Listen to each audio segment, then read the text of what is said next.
શું તમે પણ ડાયાબિટીસના ડરથી ડ્રાય ફ્રૂટ્સ ખાવાનું ટાળી રહ્યા છો? સાવધાન, જેને આપણે માત્ર મોંઘા નાસ્તા સમજીએ છીએ તે પિસ્તા હકીકતમાં ડાયાબિટીસ સામે લડવા માટેનું કુદરતી હથિયાર છે.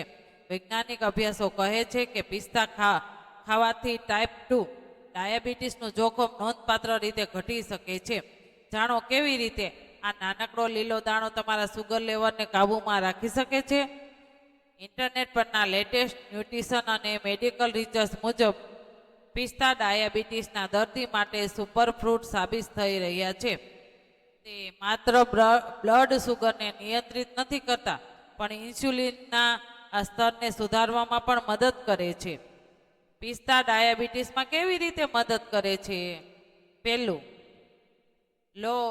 લો ગ્લાયકેમિક ઇન્ડેક્સ. પિસ્તાના ગ્લાયકેમિક ઇન્ડેક્સ ખૂબ ઓછો હોય છે, જેનો અર્થ એ છે કે તેને ખાધા પછી લોહીમાં સુગર એકદમ વધી જતી નથી. બીજું, ગ્લુકોઝ મેટાબોલિઝમ. પિસ્તામાં રહેલા એન્ટીઓક્સિડન્ટ્સ અને હેલ્ધી ફેટ્સ શરીરને ખાંડ પચાવવામાં મદદ કરે છે, જે ટાઈપ 2 ડાયાબિટીસ થવાનું જોખમ ઘટાડે છે. ત્રીજું, પેટ ભરેલું રાખે. તેમાં પ્રોટીન અને ફાઇબરનું પુષ્કળ હોવાથી તે જલ્દી ભૂખ લાગવા દેતા નથી, જેનાથી વજન નિયંત્રણમાં રહે છે, જે ડાયાબિટીસને રોકવા માટે સૌથી જરૂરી છે.